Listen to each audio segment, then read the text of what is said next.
kenalin, nama aku Najwa Diva Marenza, selaku podcaster yang akan menemani Bisa Kes pada episode 5 kali ini. Wah, di sini sudah ada narasumber yang sangat cantik dan Kak Yo dan ganteng sekali ya.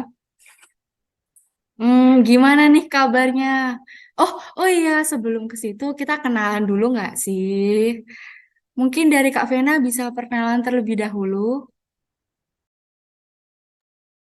Oke, halo semuanya. Perkenalkan, nama aku Vena Heptia Marisa, biasa dipanggil Vena, dari Pendidikan Geografi Angkatan 2021 yang sekarang sedang mengikuti program MBKM Magang dan Studi Independen bersertifikat di Direktorat Pelindungan Kebudayaan Wilayah Kerja BPK 14 Kalimantan.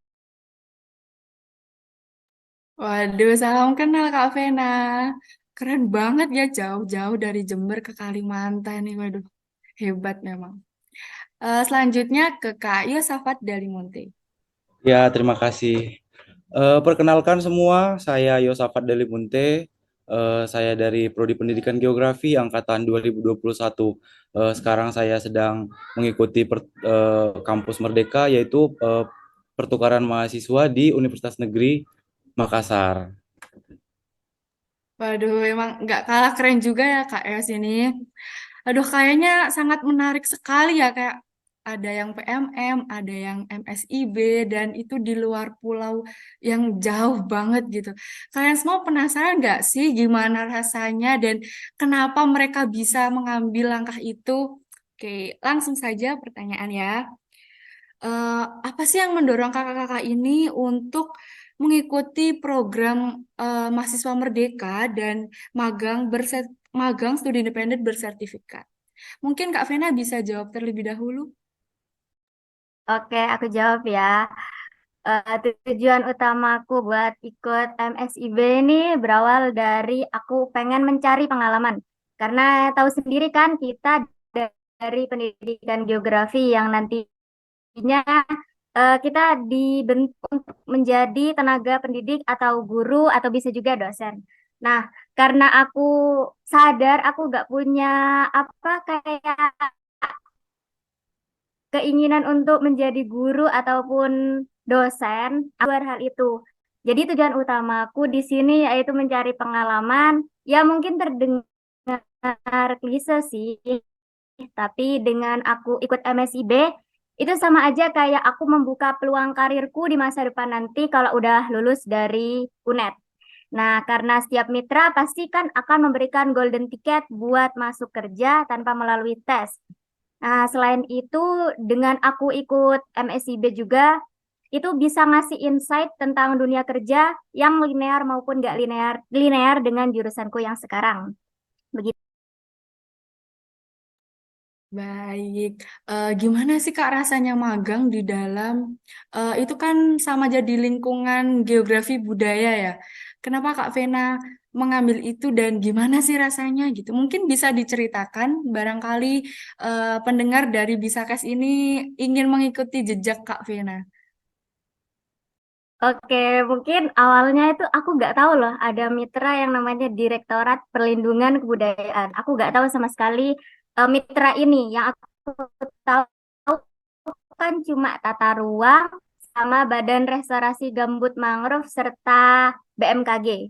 Nah, aku tahu ini mitranya itu dari Pak Elan waktu itu aku sama Nanda itu kan magang di BPBD. Terus kita tanya-tanya lah tentang kayak ngasih ngasih kabar kalau ini loh ada yang membutuhkan rumpun ilmu geografi. Terus saya bilang, loh Pak, tapi itu minimal semester 5 sedangkan saya kan masih semester 4 gitu. Nggak apa-apa, ikut aja. Nanti kan pas programnya itu udah semester 5 lagi berjalan semester 5. Tapi Pak, kan semester 5 KKL, KKL 3. Terus kata Pak Elan, nah karena ini kerjanya di lapangan, kan tentunya lebih banyak di lapangan daripada di kantor. Sama aja kayak kita ikut KKL. Jadi ini bisa kok dikonversi asalkan kamu betul-betul kerjanya di lapangan nantinya. Terus udah deh, akhirnya dari situ aku kayak, wah kapan lagi nih aku ikut MSIB KKL dikonversi. Soalnya yang selain mitra ini nggak dikonversi KKL-nya. Jadi dari situ aku coba apply MSIB dibantu dengan Humas Bima Sakti. Nah, di situ aku coba apply di 5 mitra. Nah, kebetulan aku apply-nya tuh di mitra Direktorat Pelindungan Kebudayaan yang saat ini aku tempati. Terus yang kedua aku apply di BMKG di Stasiun Geofisika Cilacap, Kabupaten Cilacap. Terus aku apply juga di Badan Restorasi Gambut Mangrove, itu penempatannya di Kalimantan Barat dan Riau. Terus aku juga apply di Direktorat Tata Ruang, Jenderal Tata Ruang, itu penempatannya di 42 kabupaten atau kota. Dan terakhir aku apply di Gorontalo. Nah, alhamdulillahnya aku keterima di Direktorat Pelindungan Kebudayaan. Nah, untuk Direktorat Perlindungan Kebudayaan ini ada dari Sabang sampai Merauke itu ada wilayah kerjanya. Nah, waktu itu kan ngisi Google Form ya. Itu aku milih di Jawa Timur, Jawa Tengah, sama di Bali. Nah, tiba-tiba pas offering pertama itu aku dapat posisi cagar budaya di Papua.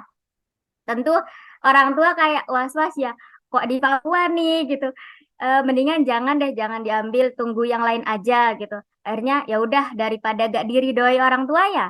Akhirnya aku nunggu itu hangus yang posisi cagar budaya, asisten pendata cagar budaya.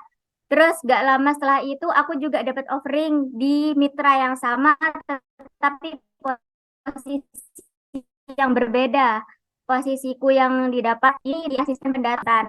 Nah, dari situ aku kayak, ayolah Bunda, masa gak boleh mumpung KKL dikonversi nih, aku gitu. Terus akhirnya, Bunda, ya udahlah, gak apa-apa, Kalimantan deket gitu, kayak nyebrang aja nyampe gitu. Terus akhirnya, ya udah, aku terima di sini dan yang lainnya aku tolak. Begitu. Waduh, waduh. Kalau dilihat dari ceritanya ini sangat menarik dan menyenangkan sekali ya Kak Ben. Yang katanya Kalimantan deket tinggal nyebrang aja gitu. Waduh. Kalau juga gitu, gimana nih dengan Kak Yos yang di Makassar? Apakah semenyenangkan itu dan sedekat itukah Makassar dengan Jember? Iya, aku ceritain pertama aku ngambil pertukaran mahasiswa itu gimana ya. Aku tahu pertukaran mahasiswa itu pertama kali itu di semester 3, di mana aku kan kita juga kemarin belum belum ada kan ya untuk sosialisasi tentang kampus Merdeka ini. Jadi aku taunya kampus Merdeka ini setelah aku punya teman kecil dulu kan, namanya itu Lori. Terus dia ini dari Universitas Jambi. Terus setelah dia nanya-nanya soal Universitas Jember sama aku. Eh, Emangnya mau untuk apa? Aku bilang gitu kan. Terus dia bilang, aku mau pertukaran mahasiswa ke sana, katanya gitu. Loh, emang ada yang kayak gitu? Aku bilang, iya ada. Kebetulan jurusanku sama jurusan yang di Universitas Jember itu sama, katanya gitu kan. Terus, gimana cara daftarnya? Aku bilang kemarin itu. Terus dia bilang, itu udah selesai pendaftaran. Sekarang tinggal ini aja, ini lagi, tinggal nunggu pengumuman katanya gitu kan. Jadi kapan itu bisa kuambil? Ku bilang kan. Itu biasanya diambil di semester genap, terus perginya nanti di semester ganjil katanya gitu. Itu emangnya benefitnya apa aja? Ku bilang kayak gitu kan. Ya gitu, kita bisa dapat uang saku dari pemerintah, kita bisa jalan-jalan gratis, kita bisa makan-makan kulineran di suatu wilayah PT tujuan gitu kan. Jadi jiwa-jiwaku yang aku yang suka jalan-jalan ini kan kayak wah, kapan lagi ada kesempatan gitu kan. Jadi aku pengen lah gitu ikut pertukaran mahasiswa ini. Apalagi aku pengen banget itu ke Pulau Sulawesi kan. Jadi aku coba-coba lah kemarin cari tahu soal pertukaran mahasiswa ini.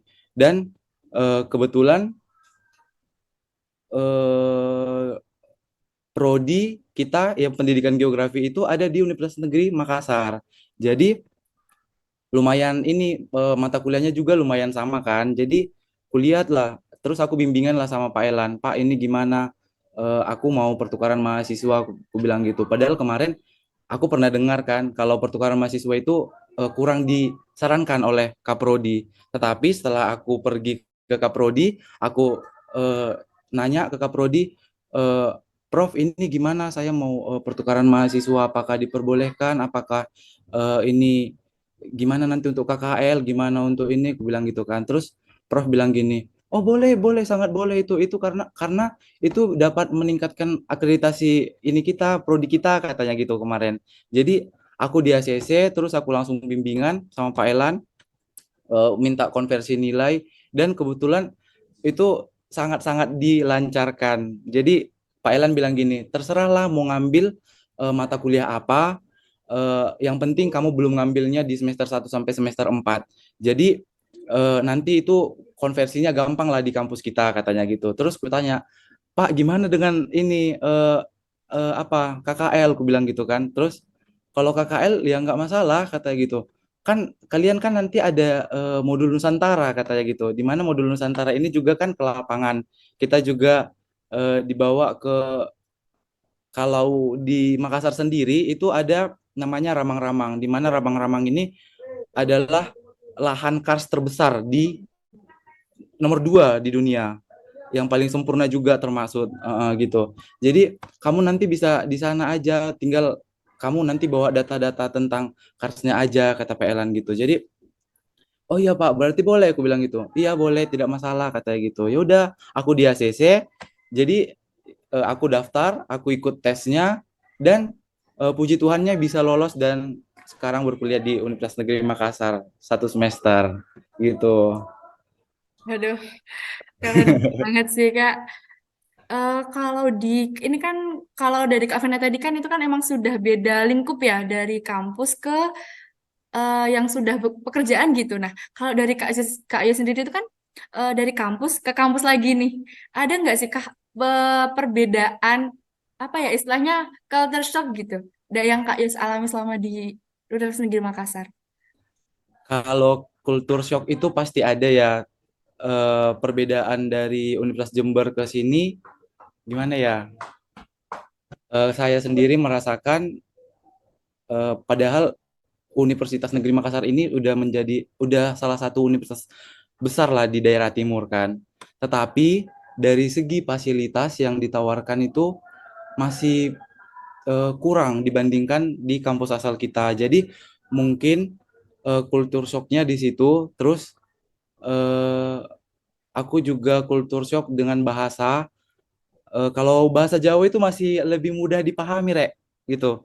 Tapi kalau Makassar itu, Bugis Makassar itu logatnya aja udah beda, bahasanya beda. Jadi kalau dosennya itu lebih sering memakai bahasa mereka, karena yang saya tahu sendiri, sama sih sebenarnya Universitas Jember juga kebanyakan itu kan kalau nggak Jawa Madura kan. Kalau di sini ya Bugis. Jadi mereka kebanyakan orang Bugis Makassar. Jadi saya sendiri agak sedikit eh, bingung dengan segi bahasa, apalagi kalau dosennya menjelaskan itu mereka pakai bahasa mereka. Jadi saya masih kurang mengerti gitu kalau dari segi bahasa.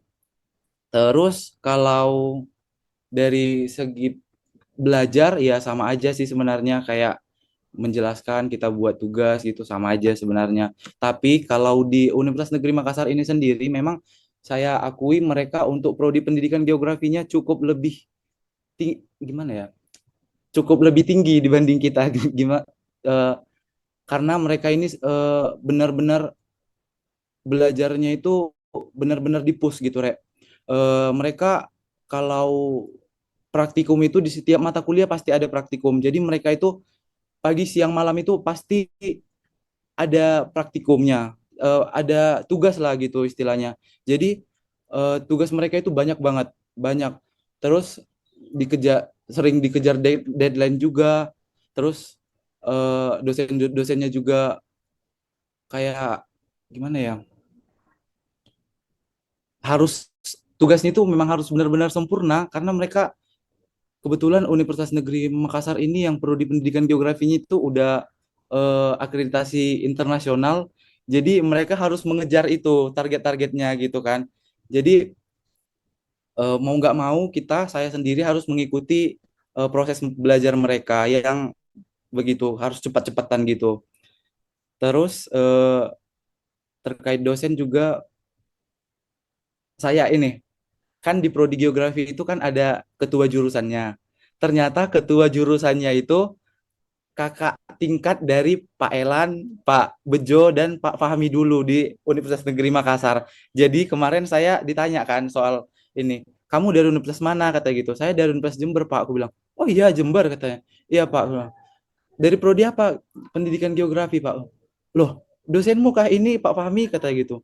Oh iya Pak, aku bilang gitu. Oh iya, itu adik tingkat saya dulu katanya gitu. Terus bapaknya ngajak gini foto. Ayo foto dulu kita biar ku kasih tunjuk sama Pak Fahmi katanya gitu. Terus ya udah foto kan. Terus dibilang dia, ini anakmu kah katanya gitu.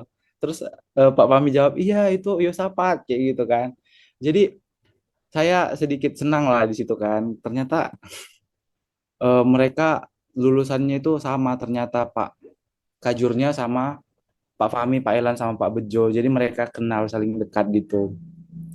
Tuh kalau itu soal eh, apa? Pendidikan di Makassar, pendidikan geografi di Makassar gitu. Waduh, kayaknya seru dan menarik banget ya sampai dosennya kenal jadi kayak punya orang dalam gitu Kak Yas. Iya benar-benar. Makanya Nah, bentar aku mau cerita lagi. Aku oh, banyak boleh, cerita boleh, nih. boleh. Karena dosennya kenal kan mereka ada untuk tanggal 20 ini mereka itu ada geografi budaya. Geografi budaya mereka itu ada ke Toraja kan. Jadi karena dosen Kajurnya kenal dengan Pak Fahmi dan Pak Bejo dan Pak Elan, jadi bapaknya ngajak saya, Yosapat mau nggak ikut ke Toraja sama mereka katanya gitu kan. Terus memang boleh Pak, aku bilang kayak gitu.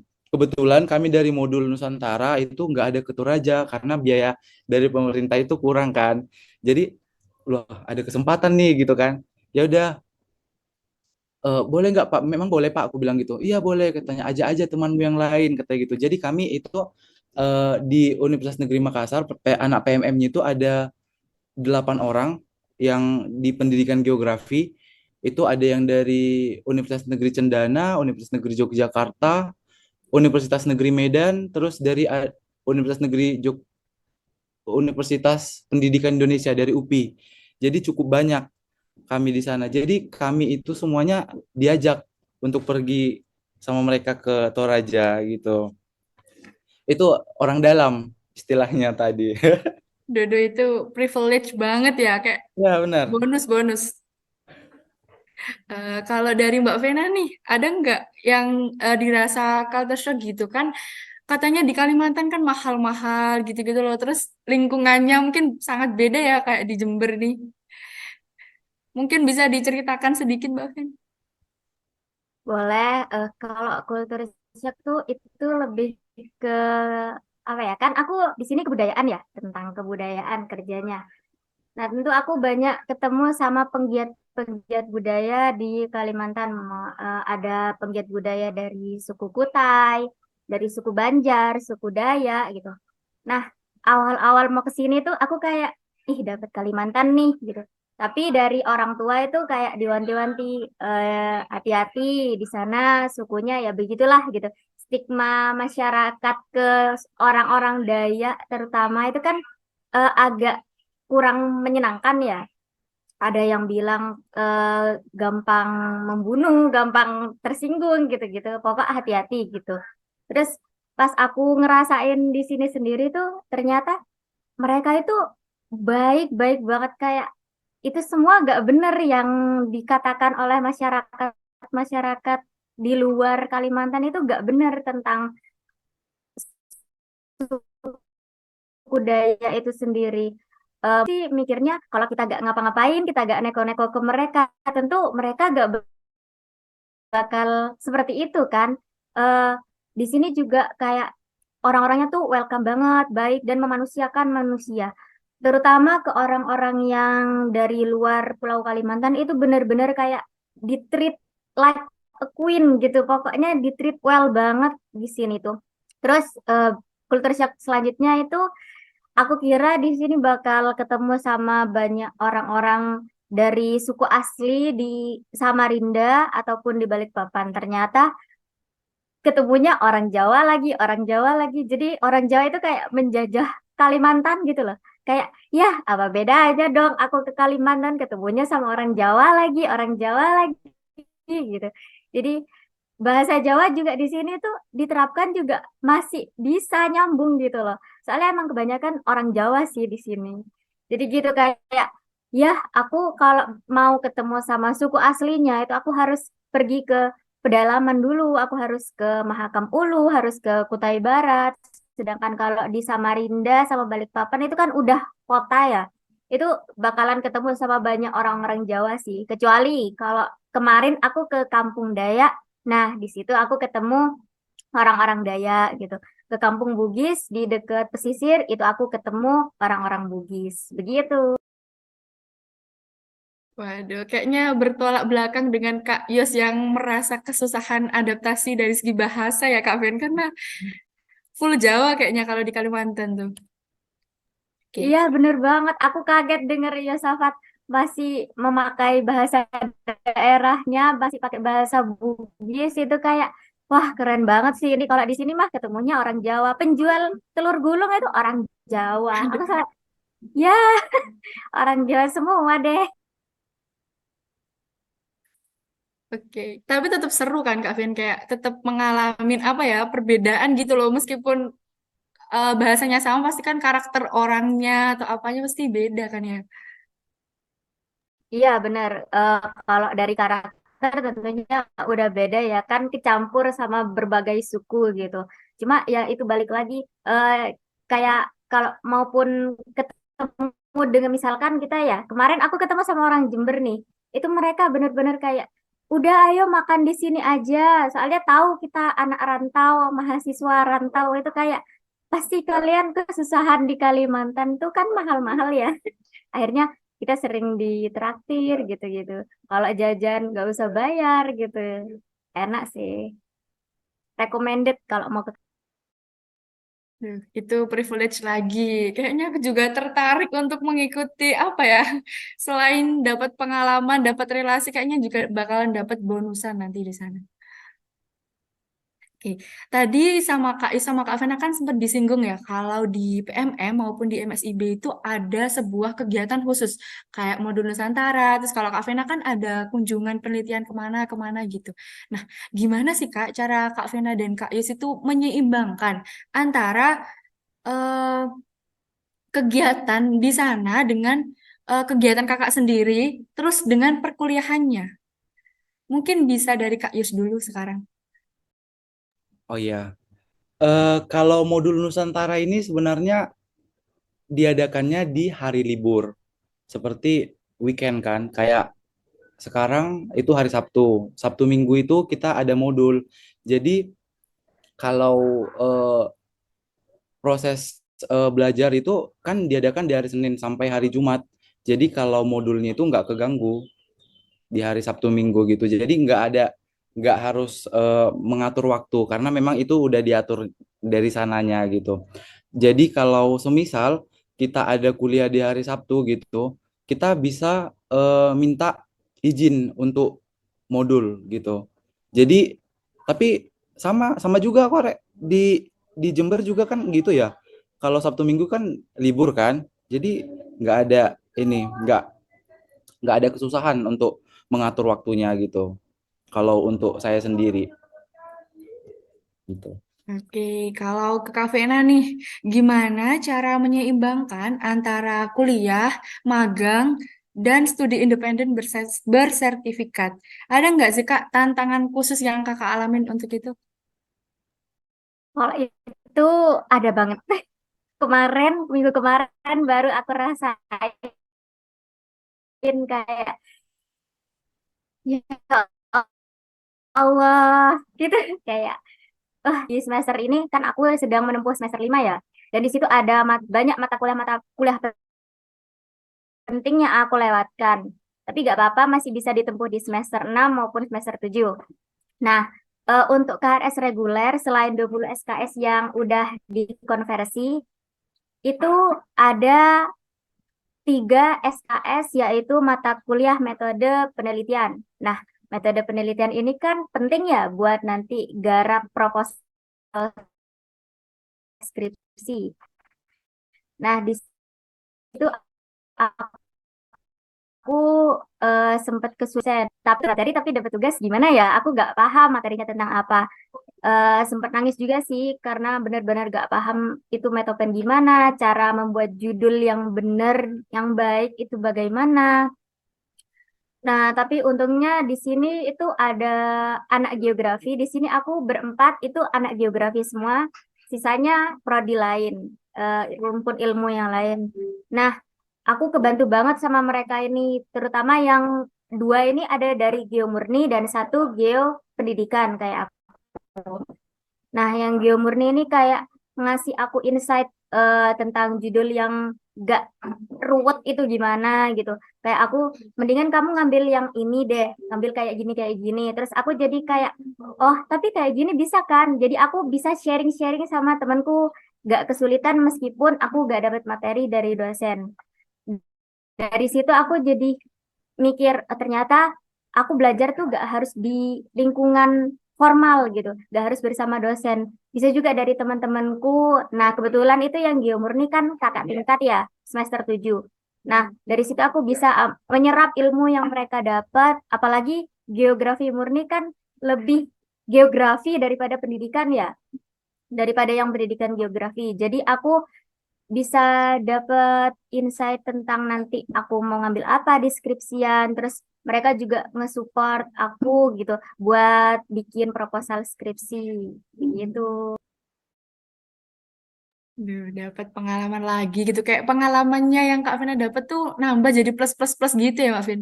Nggak dalam lingkup budaya aja gitu. Nah, sekarang pertanyaan khusus buat Mas Yus nih. Apa yang Mas Yus pelajari ketika selama program ini? Ada nggak sih hal yang menurut Kak Yus tuh paling berharga gitu yang didapat selama menjalani MM ini? Entah itu pengalaman perkembangan apa Kak Yus sendiri secara pribadi maupun secara akademis. Ya, pengalaman yang saya pribadi dapatkan selama mengikuti pertukaran mahasiswa ini cukup banyak ya, terutama itu kan kita di sini itu cukup banyak ya PMM yang ke UNM ini sekitar ada 300 orang, itu dari Sabang sampai Merauke, yang notabene-nya itu berbeda-beda semua, dari berbeda budaya, bahasa, suku, semuanya kan berbeda semua. Jadi di sini itu kita dibuat tinggalnya di asrama. UNM sendiri punya asrama PPG, dan asrama PPG ini udah lama ditinggalin. Jadi kita tinggal di sini. Jadi kita mau tidak mau harus saling mengenal satu sama yang lain, gitu kan. Jadi eh, dari situ terpupuklah rasa toleransi, kan berbeda-beda tuh, rasa toleransi, kemandirian, terus lebih mudah untuk bersosialisasi, terus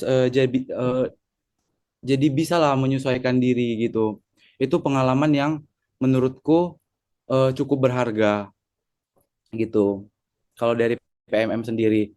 Terus kalau apa tadi, membangun diri ya, Iya, jadi kayak akademik. perkembangan diri Kak Yus sendiri selama di sana gitu loh. Mungkin jadi lebih jadi social person atau gimana gitu. Ya, jadi lebih social person, benar. Di sini kita eh, kalau ketemu kan harus saling sapa, minimal senyum gitulah istilahnya. Jadi eh, yang biasanya kan aku kayak di kampus juga datar terus kan. Kalau di sini jadi harus senyum terus, karena minimal senyum, sapa, terus kayak bercanda walaupun sekedar lewat gitu. Itu menjadi salah satu eh, ini menurutku dapat membangun untukku. Jadi nanti kalau ke Jember mungkin aku udah bisa senyum-senyum terus gitu.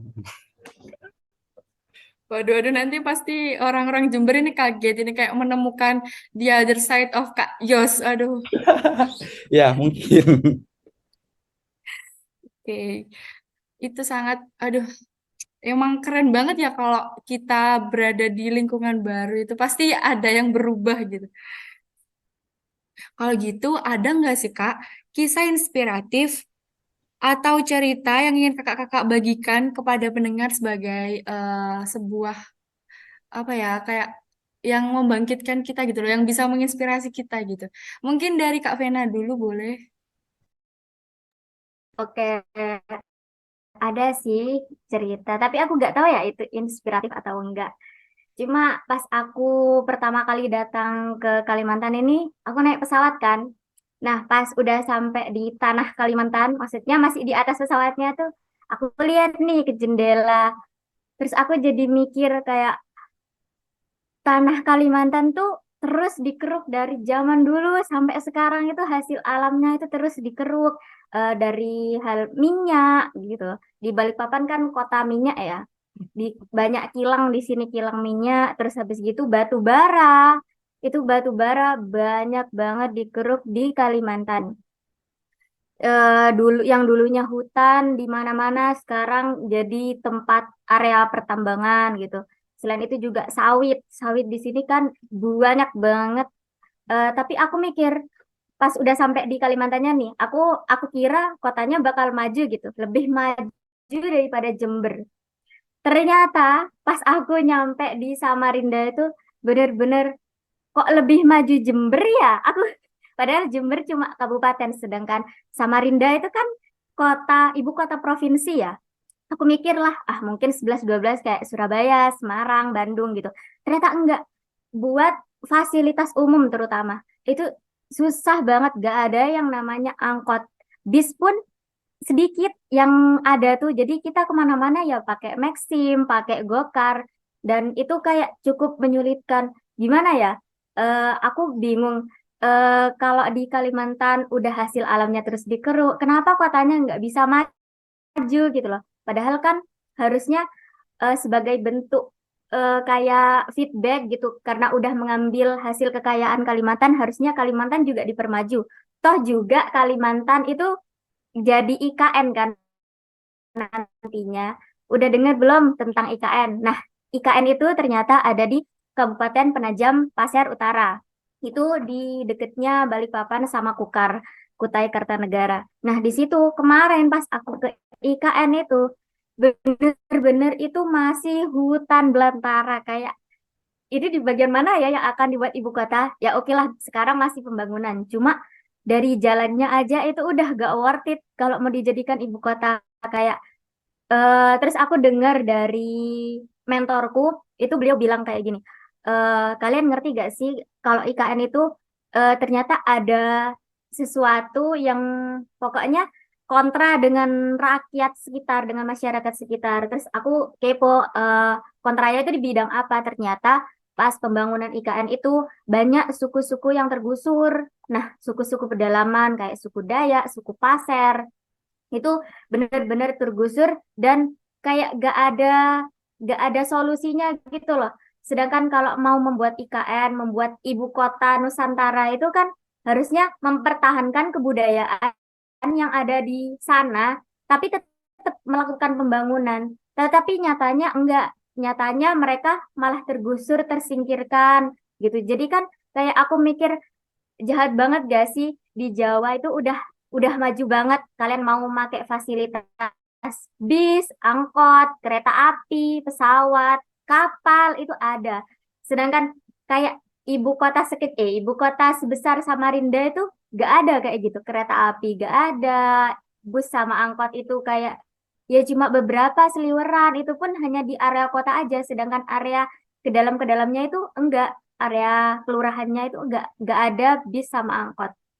Jadi kan aku mikir kayak harusnya berarti dari sini aku bisa ambil pelajaran sih kalau kita tuh yang di Jawa terutama ya harus lebih banyak bersyukur sih. Terutama kita harus juga menggunakan fasilitas umum sebaik mungkin, mengurangi kendaraan bermotor gitu. Karena kita tahu sendiri kan di Jawa tuh udah maju banget kayak pusat semuanya itu ada di Jawa, sedangkan di Kalimantan yang apa-apa ambil dari Kalimantan itu malah kurang maju gitu sih. Itu aku kayak menyayangkan cerita itu. Ini lebih ke mereview Kalimantan ya Kak Vena ya.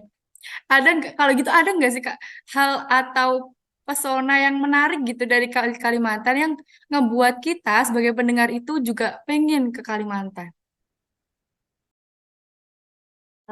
Ada sih pesona Kalimantan tuh enaknya di sini. Yang pertama itu sih sungainya. Sungai Mahakam kan terkenal sih, terkenal lebar dan panjang ya. Di Jawa itu mungkin sungainya kecil terus arusnya deras. Nah, sedangkan kalau di Kalimantan tuh kalau di daerah hilirnya itu udah tenang terus lebar banget sampai kapal-kapal pemuat batu bara itu bisa lewat di situ. Jadi kapal-kapal gede itu bisa lewat di sana, itu bikin kayak aku seneng, paling seneng kalau lewat jembatan Mahakam itu kayak, ih sungainya bagus banget. Soalnya di Jawa itu gak ada gitu. Kayak kalian harus minimal sekali seumur hidup ke sini sih. Terus ditambah sawit. Sawit di sini kan gak ada ya, di Jawa gak ada ya. Sedangkan di Kalimantan itu penuh dengan sawit-sawit gitu. Kayak, oh ternyata kayak gini toh sawit gitu. Terus buat yang suka geografi banget nih, kan tanah di Kalimantan sama tanah di Jawa tuh beda ya. Tanah di sini tuh kayak ya seperti tahu tandus gitu kering. Nah, maka dari itu bisa ngambil penelitian-penelitian di sini. Jadi minimal sekali seumur hidup harus cobain sih. Bisa lewat PMM. Di sini kan ada Universitas Mula Warman sama Universitas Lambung Mangkurat di Kalimantan Selatan gitu. Oke, itu teman-teman pendengar setia Bima Sakti Podcast bisa dilihat ya, minimal sekali seumur hidup harus ke Kalimantan. Mau ngambil Mantap banget Kak Vena. FSIP juga banyak yang wilayah gitu. Oke, oke.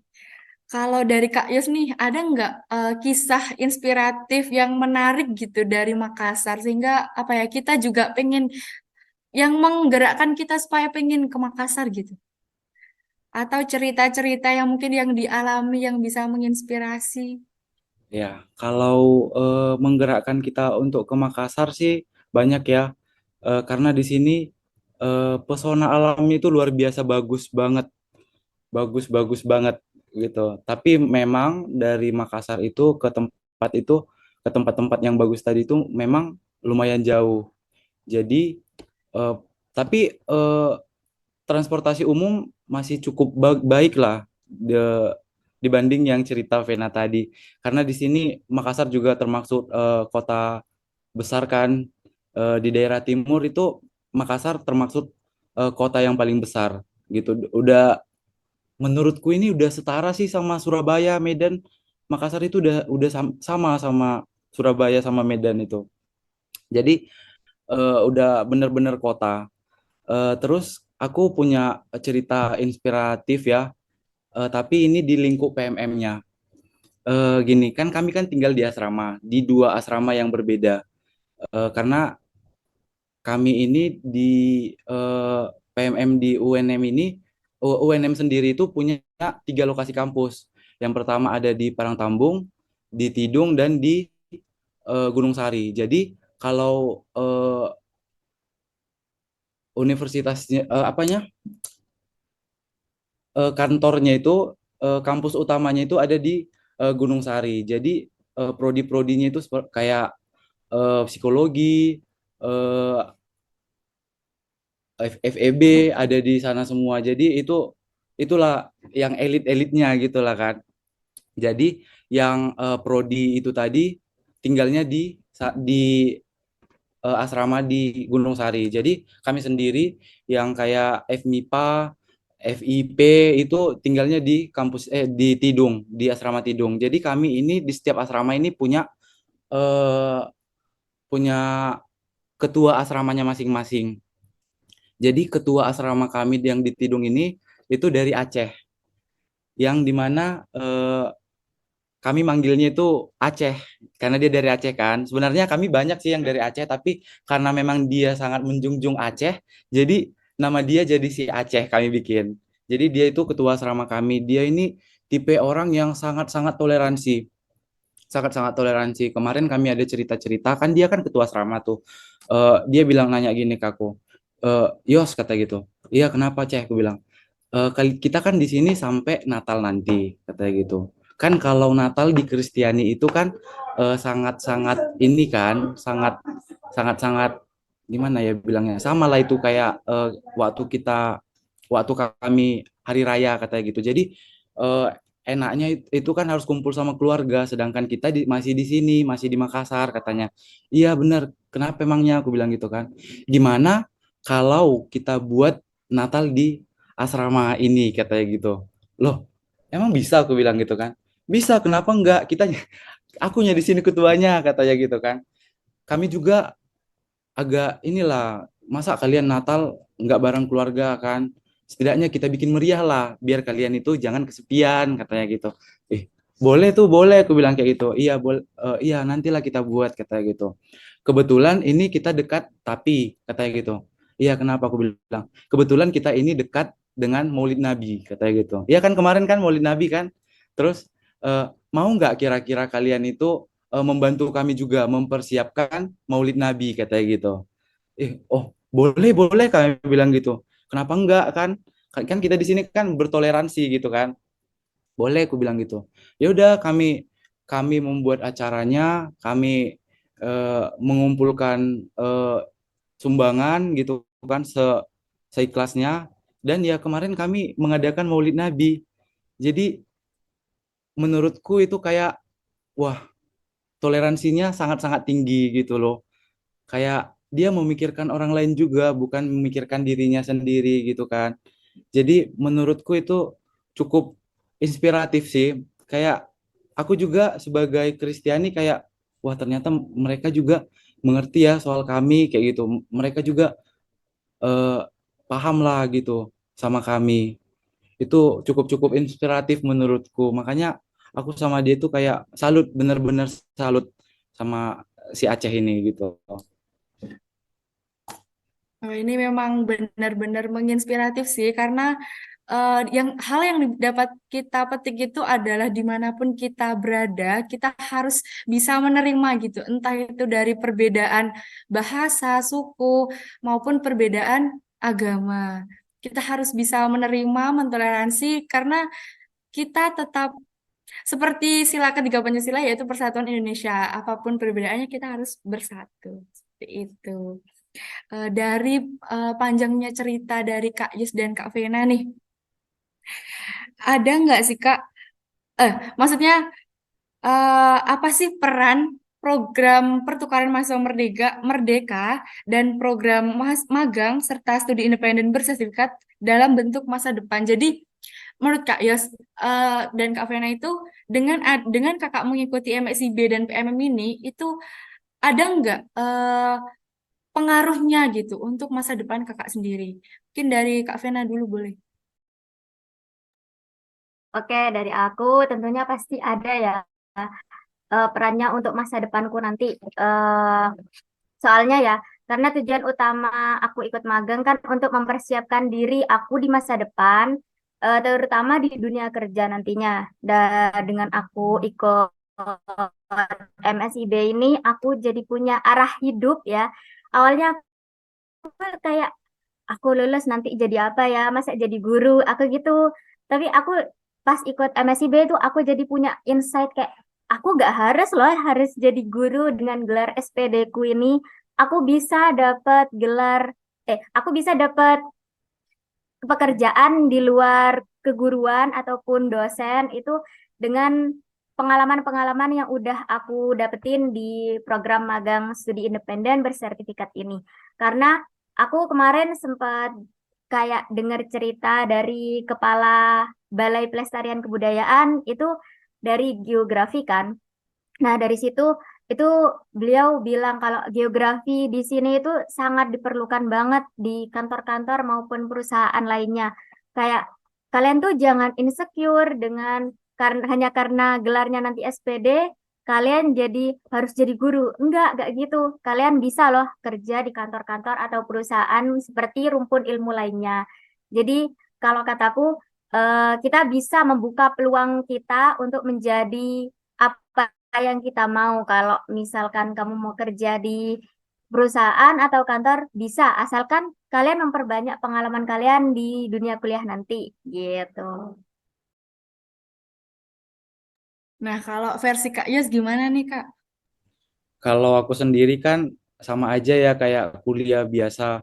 Tapi mungkin bedanya aku nanti eh, kalau di pertukaran mahasiswa sendiri kan dapat sertifikat yang tingkat nasional itu di mana kita bisa apply untuk sebagai di CV kita nanti kan. Terus kita juga di sini punya teman-teman teman-teman dari seluruh Indonesia gitu kan. Jadi kita membangun pertemanan kita. Jadi misalnya nanti kalau eh, kita butuh pekerjaan gitu kan, kita bisa tanya ke mereka, ada nggak pekerjaan yang lulusan eh, geografi di tempat kalian gitu. Kayak apalagi kan di sini dari beragam-ragam ini juga kan prodi beragam jurusan. Jadi mungkin kita bisa bertanya gitu kan. Jadi kayak membangun relasi gitulah istilahnya. Kalau PMM sendiri itu aja kalau menurutku. Paling itu tadi sertifikatnya bisa dipakai untuk di CV itu.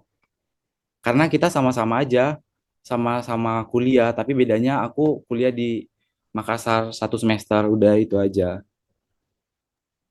Oke, kalau Kak Vena tadi kan sudah menjelaskan ya untuk keinginan tidak apa ya, keinginan bekerja tapi tidak dalam lingkup mengajar saja.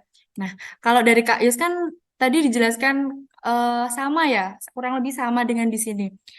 Terus kemudian ada nggak sih rencana khusus untuk karir masa depan Kak Yus setelah mengikuti PMM ini? Kalau Kak Vena kan tadi sudah ada pandangan tuh kalau kerja mau kemana gitu, karena kan tidak mau mengajar. Nah, kalau Kak Yus sendiri, ada nggak sih planning karir yang baru terfikir setelah mengikuti PMM ini?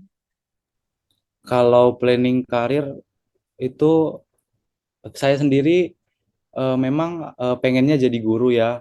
Jadi kemungkinan ya saya mengikuti tujuan saya untuk menjadi guru. Eh, jadi saya kepikiran juga sih memang keluar dari zona SPD ini, zona keguruan. Tapi eh, menurut saya kan dari SPD. Jadi eh, mending saya menerapkan itu ke pendidikan aja. Jadi untuk eh, mencerdaskan bangsa gitu kan. Karena saya juga tujuan saya masuk ke pendidikan geografi itu untuk menjadi guru, begitu kira-kira. Oh, baik. Berarti ingin menjadi guru sesuai dengan gelarnya nanti ya, Kak. Oke, langsung aja ke last question. Apa pesan atau nasihat yang ingin kakak-kakak bagikan kepada mahasiswa dan mahasiswi pendidikan geografi yang mungkin tertarik untuk mengikuti program serupa? Bisa dari Kak Vena terlebih dahulu. Oke, buat seluruh mahasiswa pendidikan geografi maupun itu kakak tingkat, teman, ataupun adik tingkat, aku cuma mau pesan, jangan pernah ragu untuk mencoba sesuatu yang baru selama itu hal yang baik.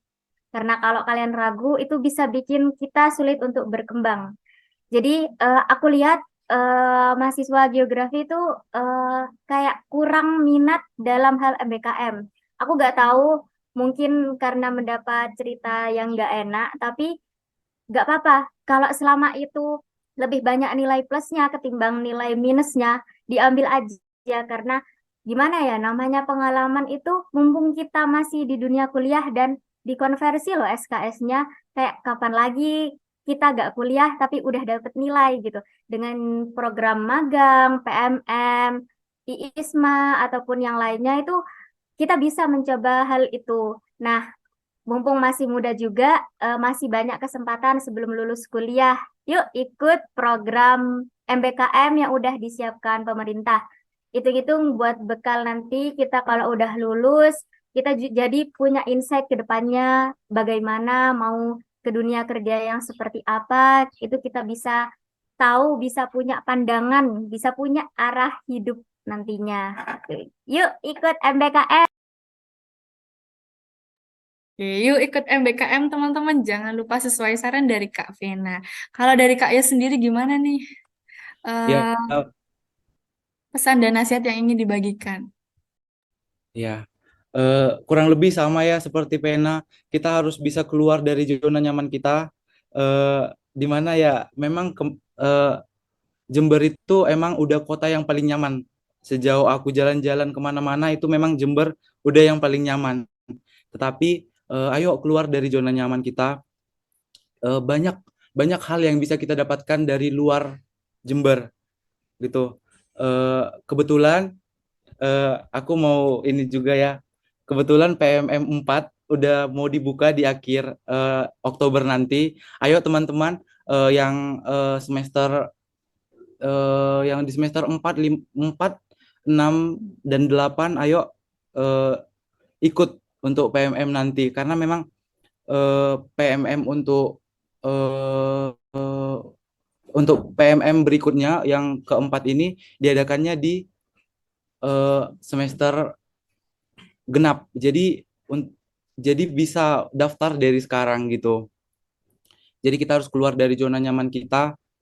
Jangan jangan di situ-situ tok gitu loh. Karena banyak hal yang masih perlu kita pelajari. Banyak hal yang pengalaman-pengalaman penting yang masih bisa kita dapatkan gitu. Mungkin itu aja dari aku. Eh, Semoga teman-teman bisa lebih melirik lah terkait dengan kampus Merdeka ini. Apalagi kan ini sebentar lagi udah mau ganti presiden, di mana itu kita udah mau ganti menteri juga. Eh, peraturannya itu juga sebentar lagi akan diganti. Jadi untuk 1 tahun ke depan kemungkinan itu masih ada. Jadi pergunakan sebaik-baik mungkin. Kapan lagi jalan-jalan bisa dibiayain, dapat dapat ongkos pesawat juga. Kapan ketemu sama orang dari Sabang sampai Merauke itu udah keren banget. Jadi harus dicoba sekali seumur hidup minimal kayak yang kata Vena tadi. Ya, gitu. Gitu aja dari aku. Sangat menarik sekali untuk dicoba ya. Jadi buat teman-teman pendidikan geografi, jangan lupa untuk keluar dari zona nyaman seperti Kak Yus seperti yang sudah disampaikan oleh Kak Yus dan Kak Vena.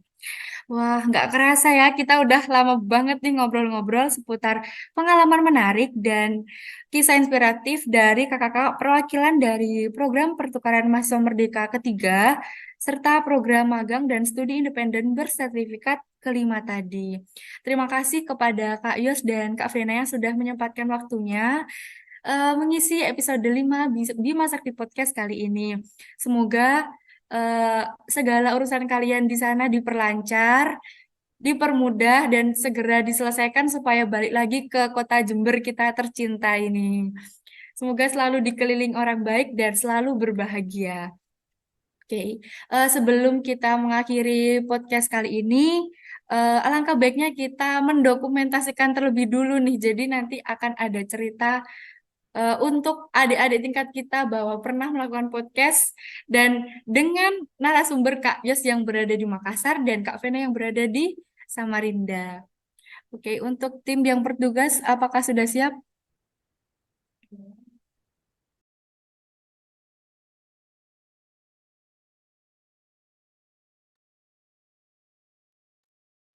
Bentar guys, masih nge-lag. Baik-baik Kak Vena.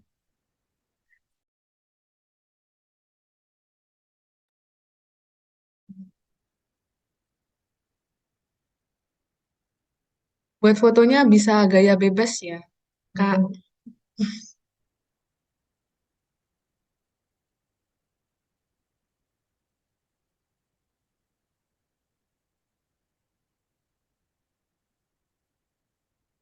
Oke, apa sudah siap? Satu, dua, tiga. Sekali lagi.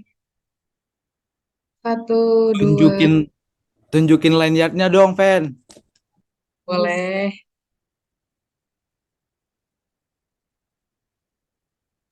Vena lagi nge-lag itu. Tunjukin layarnya dong, Fen. Nah, Oke. Ini ya, lag akunya. Oke, satu, dua, tiga. Udah.